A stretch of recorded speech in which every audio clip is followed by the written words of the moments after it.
Graham Nolan had never been early for anything in his life until today. The Manhattan traffic had somehow parted like the Red Sea, his driver stunned as their black Bentley made it across town in record time. It was a chilly Thursday afternoon, the kind that hinted at winter without fully committing, and Graham found himself standing in the quiet, echoing hallway of Westwood Elementary School, staring at a small paper sign that read, Parent-Teacher Conferences Room 2B. He adjusted the sleeves of his tailored navy coat, glancing at the time, 20 minutes early. Unheard of. His 6-year-old daughter, Kenzie, had only started at this school a few months ago, and it was the first time Graham was stepping foot inside. He usually sent his assistant to anything domestic. But lately, Kenzie had been asking for him more, saying she missed him, that her teacher said daddies should come too, so here he was, early, alone, completely out of place. He pushed open the door to room 2B and froze. A woman stood at the whiteboard, her back to him, scribbling something in purple marker. She wore a soft gray sweater tucked into a high-waisted skirt and low heels that clicked gently against the floor. Her dark blonde hair was twisted in a low bun, a few strands falling loose around her face. She turned, startled by the sound of the door. "Oh, hi, sorry, I didn't expect anyone yet." Graham cleared his throat. "Yeah, I got here early, traffic miracle," she laughed, the sound light and real. "That's a first in New York." He stepped forward, offering his hand. Graham Nolan. Kenzie's dad, her eyes lit up. "Kenzie Nolan, oh, I adore her, she's one of my brightest." He felt something crack open in his chest, soft and unfamiliar. "She talks about you all the time." "I'm Elara Benson," she said, shaking his hand. Her hand was warm, her grip firm. "I teach first grade, obviously." "I figured," he said with a chuckle, dropping into the tiny chair in front of her desk. He barely fit, knees knocking into the edge. She smiled, eyes crinkling. "You look very uncomfortable." "I'm used to boardrooms, not miniature furniture." "Let me guess, finance guy, close, real estate development." "Ah," she said, looking amused. "The kind of man who could probably buy this school." He raised an eyebrow. "Wouldn't recommend it." "Your heating system is ancient." She laughed again, and something about the way her eyes sparkled made his heart do a weird, slow flip. He didn't believe in love at first sight, but this was something. "So," she said, sitting behind her desk, "what would you like to know about Kenzie?" "Everything," he said before he could stop himself. "I feel like I barely know her world here." Elara's face softened. "She's bright, kind, a little shy, but when she opens up, she's hilarious." "She talks about her dad a lot," he blinked. "She does?" "Yeah, she said you build the tallest buildings in the city and that you let her eat pancakes for dinner sometimes." He smiled, a real one. "She's not wrong. You clearly mean the world to her." That hit harder than he expected. He ran a hand through his hair. "I've been trying to be better." Elara leaned forward slightly. "You showing up here says a lot." They talked for over 30 minutes about Kenzie, about the school. About how Elara had left a cushy private school job to teach here because she wanted real kids, not just trust fund babies. And somehow, the conversation shifted organically into other things. Favorite books, travel dreams, childhood memories. At some point, she looked up, eyes widening. "Oh my God, I've been talking your ear off. I didn't mean to, I liked it," he said quickly. "I mean, I don't remember the last time I had a real conversation with someone who wasn't trying to pitch me something." She flushed slightly, biting her lip. "Well, I'm definitely not pitching anything." He stood, brushing invisible lint from his coat. "Would it be wildly inappropriate to ask if you ever grab coffee with parents?" She blinked. "You're asking me out, only if you say yes," he said, watching her closely. Elara hesitated, then smiled. "Just coffee, for now." She scribbled something on a sticky note and handed it to him. Her handwriting was loopy and a little uneven. "Tomorrow, 11. There's a place near here called Rosie's." "I'll be there," he said, folding the note and slipping it into his pocket. As he turned toward the door, she called out, "Mr. Nolan." He looked back. "You really should come early more often." He laughed, shaking his head as he walked out into the hallway. And for the first time in a long, long time, Graham Nolan didn't feel like he was rushing back to something important, because maybe, just maybe, he'd already found it. The bell above the cafe door jingled as Graham stepped into Rosie's. the scent of roasted beans and warm pastries wrapping around him like a blanket. He glanced around, spotting Elara at a corner table by the window. She was already halfway through a muffin, a paperback novel resting beside her coffee cup. Her head tilted slightly as she read, unaware of his arrival. He crossed the room, heart doing something annoyingly unpredictable in his chest. "Didn't peg you for the type who arrives early." Elara looked up, startled, then smiled. "I could say the same about you." He pulled out the chair across from her and sat. "I didn't want to risk traffic turning against me." Smart man. She took a sip of her drink before adding, "You're lucky." "They just put out the cinnamon loaf." Graham raised a brow. "Should I be worried you've memorized the pastry schedule?" "Absolutely. I take breakfast carbs very seriously." A server approached, and Graham ordered a black coffee and a slice of whatever Elara was having. When the waitress left, Elara leaned forward, her expression shifting to curiosity. "So," she said, "what does a real estate developer do when he's not attending first-grade parent-teacher meetings or stalking pastry counters?" He leaned back, resting an arm over the back of the chair. "Mostly convince people to let me tear things down so I can build something taller." "That sounds mildly villainous," he laughed. "I suppose it depends on how you look at it. I like to think I create opportunities. Housing, jobs." She tilted her head. "Do you ever keep the old buildings?" "Restore them, sometimes, if they're worth saving." Her gaze lingered on him for a second longer than necessary. "Interesting. Why?" "I guess I like the idea of knowing when something's worth preserving." He didn't answer right away. The coffee arrived, along with a thick slice of cinnamon loaf still warm from the oven. He broke off a piece with his fork, thoughtful. "I don't usually do this," he said finally. "Eat sugar before noon. Sit across from someone and feel like I want the conversation to last longer than the meal."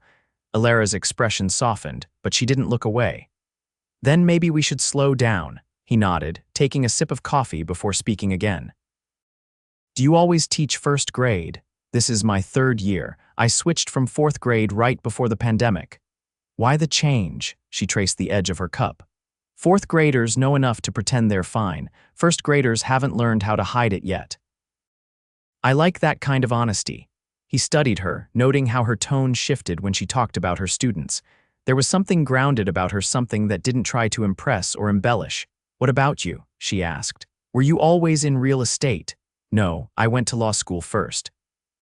Dropped out halfway through second year. My father nearly disowned me." She blinked.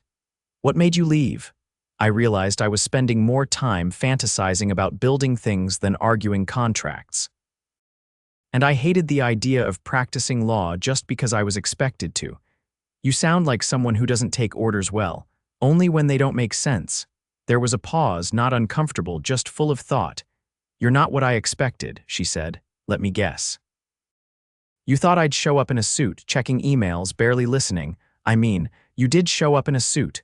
He glanced down at his dark wool coat and crisp button-up. "Point taken, but I'm not checking emails." She smiled. "True." The sounds of clinking mugs and soft indie music played in the background as another few minutes passed. Outside, the clouds had thickened, casting a slate-gray light over the street. "Do you have time for another coffee?" he asked.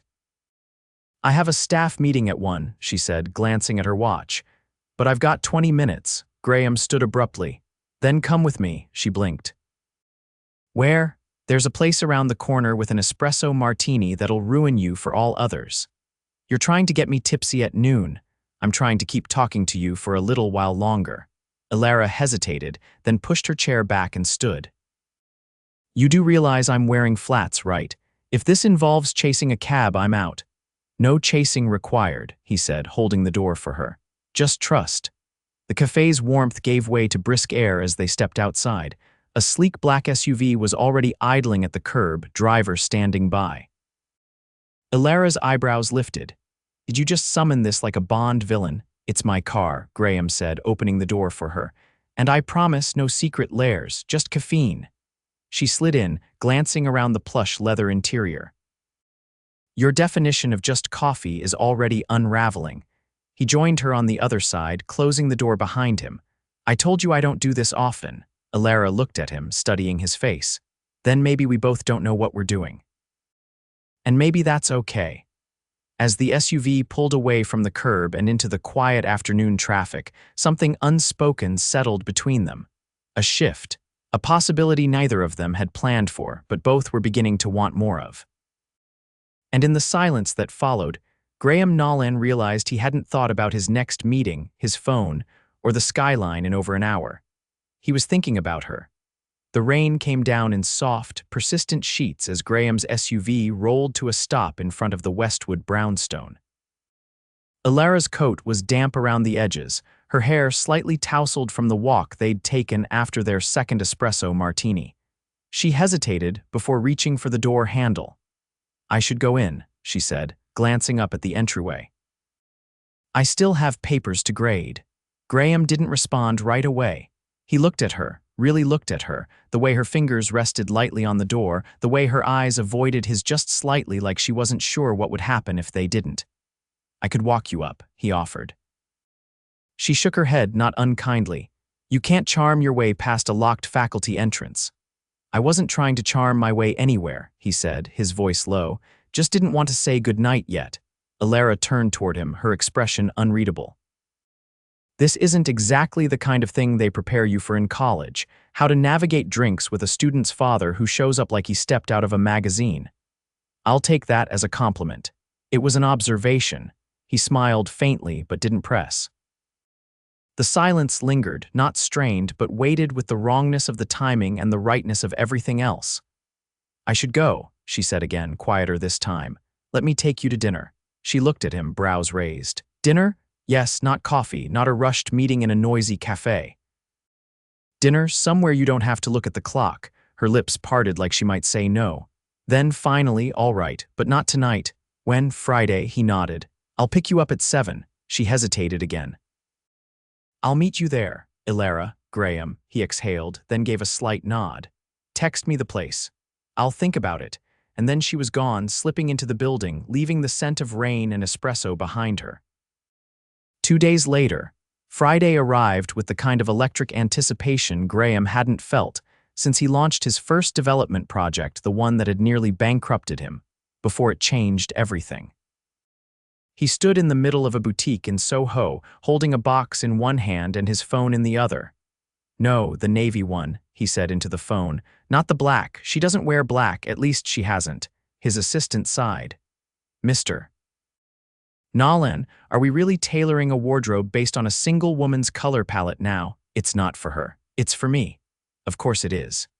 He ended the call, handed the box to the waiting store attendant, and stepped out into the humming street. The city was alive in that peculiar Friday way, pulsing with people trying to forget the week that came before. But Graham's focus was singular. By 7, he stood outside the restaurant Elara had chosen, a quiet Italian place tucked between a bookstore and a florist in the West Village. He'd never been there. That was new. Most women he dated wanted rooftops and reservations that required a 6-week wait. Elara had picked a place with flickering candlelight and hand-painted menus. She was already inside when he arrived, seated at a table in the corner. Her dress was simple deep plum, sleeveless, with a neckline that dipped just enough to make his breath hitch. Her hair was down this time, falling in loose waves that framed her face without effort. He slid into the seat across from her. "You look..." "No compliments," she interrupted, pouring him a glass of wine. "Let's pretend this is normal." "All right," he said, lifting the glass. "To normal." They toasted, the clink of crystal soft over the low hum of conversation and jazz. After a few minutes, she leaned in slightly. "What was Kenzie like as a baby?" The question caught him off guard. "Honestly, terrified me. I was 25, had no idea what I was doing. I think I Googled how to change a diaper more times than I'd admit under oath." Elara laughed. "Single parent," he nodded. "Kenzie's mother and I were never married. She left when Kenzie was a few months old, said she wasn't built for motherhood." Her smile faded slightly. "That must have been," he shrugged, "hard, but she's thriving, and that's what matters." "You did that," she said quietly. "I tried." He paused, then added, "What about you? Ever wanted kids?" Elara looked down at her wine glass, her fingers tracing the rim. "I did, once. I was engaged a long time ago. We planned everything: names, paint colors, daycares. Then he changed his mind." Said he wasn't ready for the rest of his life. Graham didn't speak. He didn't have to. I stayed in the apartment, she continued, painted over the nursery walls myself. Took a job across town and started over. You deserve someone who doesn't run, and you deserve someone who doesn't vanish. They sat with the mutual ache of what could have been, of timelines that didn't cooperate. It wasn't pity. It was recognition. The waiter brought their food. Handmade pasta, roasted vegetables, a basket of bread with olive oil and cracked pepper. They ate slowly, sharing bites and stories of things neither had told anyone in years. At one point, her hand brushed against his on the table. She didn't pull away. I don't know what this is, she said, her voice barely above a whisper. Neither do I, he admitted, but I want to find out. He reached across the table, fingers curling gently around hers. Then let's not rush it, she nodded, eyes locked on his, but we have to be careful. For Kenzie, of course. The check came, but Graham had already covered it before she noticed. I was going to, I know, he said, standing. Let me do this. Outside, the air had cooled, a breeze rustling the leaves above the sidewalk. They walked slowly, neither one in a hurry to end whatever was unfolding between them. At the corner, she stopped. This is where I turn, he looked down at her. Can I kiss you? Elara hesitated. Then, standing on her toes, she pressed her lips to his soft, sure, and entirely unhurried. When she stepped back, she said, next time you pick the place. I already have one in mind. She smiled, turned, and walked away. Graham stood there long after she disappeared around the corner, the taste of her still lingering, his heart beating in a rhythm he hadn't known it remembered. The courtyard at the heart of the Nolan Tower was never open to the public. Tucked between glass walls and marble columns, it was a pristine sanctuary of manicured hedges and minimalist stone benches, designed more for aesthetic than use. But tonight, it had been transformed. Soft amber lighting spilled from antique lanterns hung high between the trees. A string quartet played beneath a heated canopy. The air smelled faintly of jasmine imported, of course woven into the hedges by someone Graham had flown in from Marrakesh. The entire space had been set for two. Elara stepped through the glass doors, led by a young woman from the concierge desk, who offered nothing more than a polite nod before disappearing. She paused at the entrance, gaze sweeping over the flickering candles, the silver place settings, the delicate arrangement of dark wildflowers at the center of the table. This isn't dinner, she said softly when Graham appeared from behind one of the pillars in a dark gray suit, no tie collar open. No, he said, watching her carefully. It's a beginning. She walked forward slowly, heels tapping against the stone. What is this? I wanted to show you something that wasn't about business or power, just something thoughtful. You rented out an entire courtyard for thoughtful. I own the building, he said gently. But yes, I did. She looked at him, eyes steady. Why now? Because for the first time in my life, I want to stop building for everyone else and start building something real with someone who sees through the glass and steel. She didn't answer immediately. Instead, she walked past him, trailing her fingers across the back of the chair before turning to face him again. This isn't simple, you know that. I'm not asking for simple, I'm asking for a chance. A pause hovered between them, heavy with everything they hadn't said. Then Elara let out a quiet breath. I've been offered a job at a private school in Boston, she said. It came last week, full scholarship program, progressive curriculum, incredible resources. His jaw tightened just slightly. And I haven't accepted. I didn't know how to make a decision when everything in my life suddenly shifted. You were going to tell me when, tonight. I needed to see if there was something here worth staying for. I'm not going to beg you to stay, Elara. I wouldn't want you to. But I will tell you this, Graham said, stepping closer. I've never rearranged my world for anyone, not once, not for investors, not for partners. Not even for family, but I will for you. She tilted her head, unsure. You don't even know where I come from. I don't need to. All I know is when I'm near you, I stop seeing everything the way I used to. I stop chasing things that never mattered. I want to hear your voice in the morning. I want to argue about stupid things and kiss you while we're still mad. I want my daughter to grow up watching what it means to be loved with purpose. Her eyes glistened, but no tears fell. That's not fair. You're giving me everything I've ever wanted in a paragraph. Then tell me what I need to say to make you stay.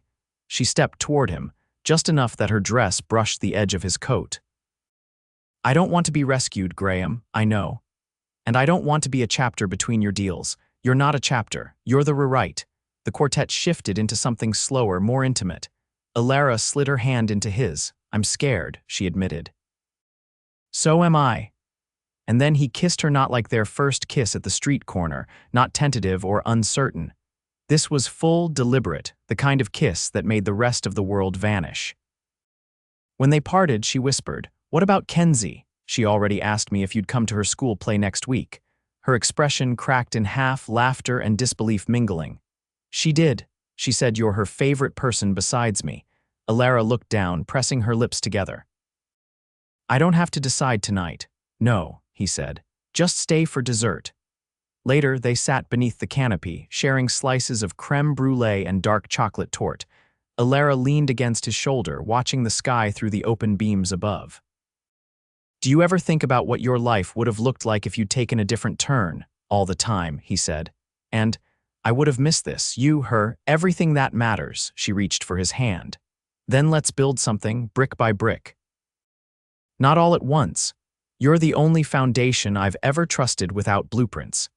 She kissed his cheek, then his mouth, then lingered there, and when he walked her home that night, her hand never left his. A week later, Graham sat in the front row of Westwood Elementary's multi-purpose room, Kenzie on his lap, her little hands clapping wildly as the students took their bows. Elara stood behind the curtain, stage left, clipboard in hand and eyes shining. Afterward, Kenzie tugged on her father's sleeve. Daddy, can Elara come with us to Pancakes? He looked up at her. You want that? Kenzie nodded solemnly. She makes you smile different. Elara stepped beside them then, hearing just enough to blush. Graham looked at her, then at his daughter, and wrapped an arm around both of them. Let's go get pancakes. In that moment, surrounded by laughter and sticky syrup, and something as close to peace as he'd ever known, Graham Nolan realized he hadn't just fallen in love. He'd finally arrived exactly where he was supposed to be. Elara stepped into the mirrored dressing room of the Madison Avenue boutique, her heels clicking softly against the pale marble floor. Outside, the final fittings buzzed with stylists adjusting gowns and murmuring in hushed tones, but in here, everything was still. She stared at her reflection, fingers smoothing the ivory silk at her waist, the delicate embroidery catching the light like a secret. From behind her, a voice floated through the curtain. Is it safe to look yet? Not until I say so, she called back, a smile tugging at her lips. Graham had insisted on not seeing the dress until the moment she walked down the aisle, but he'd shown up at the boutique anyway, claiming he just wanted to be nearby. He was waiting in the lounge with Kenzie and a box of macarons he definitely wasn't supposed to be sharing before lunch. Elara turned, glancing over her shoulder at the seamstress. It's perfect. I don't want anything changed. You're certain? She nodded, a quiet certainty settling in her chest. Yes. Minutes later, she stepped out, the dress carefully hidden beneath a garment bag, and found Graham seated on the velvet couch, Kenzie curled up beside him with strawberry cream at the corner of her mouth. He looked up, eyes warm, then stood. Everything okay? Better than okay, she said, brushing a strand of hair behind her ear. I think I'm finally ready.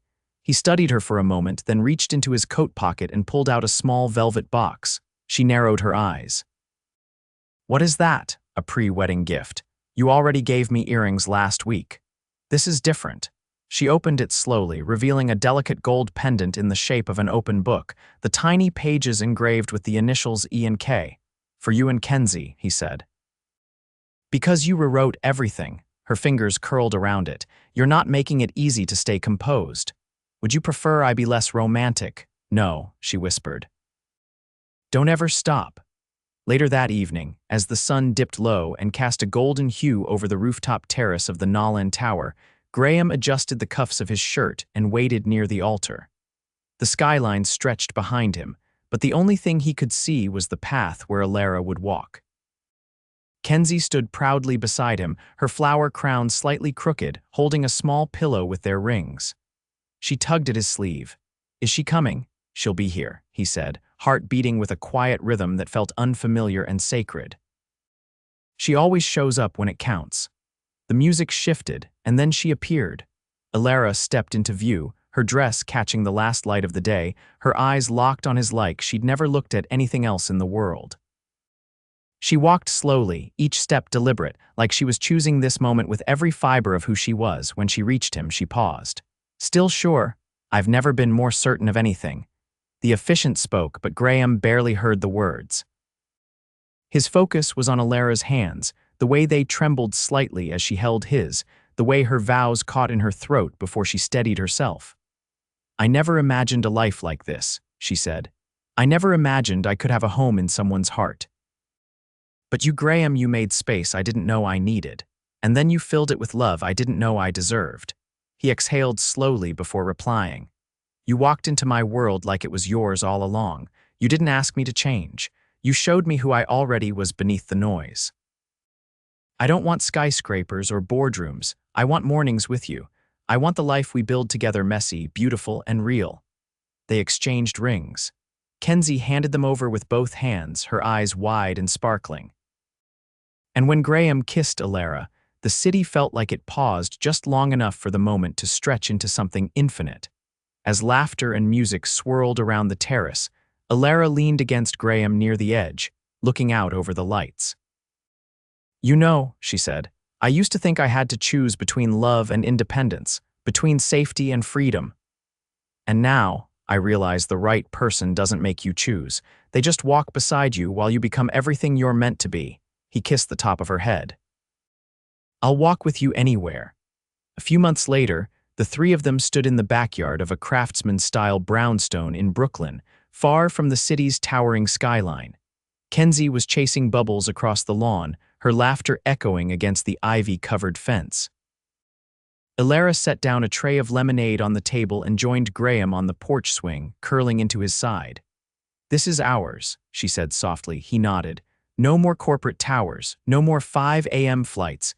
You really stepped down." I handed the company to the board. "I'll still consult. But the days of chasing legacy are behind me." She looked up at him. "And what are you chasing now?" "Sunday mornings, ballet recitals, the way your hair smells after the rain, the things that matter." Kenzie ran up to them, breathless. "Can we have pancakes for dinner?" Elara laughed. Again, Graham pulled her into his lap. "Always." As the sun set behind the row houses and the lights flickered on across the neighborhood, Elara rested her head against Graham's chest, her daughter safe between them, the world quiet and whole. Together, they had rewritten their story. No more missed moments, no more walls, just love. Uncomplicated, earned, and completely theirs.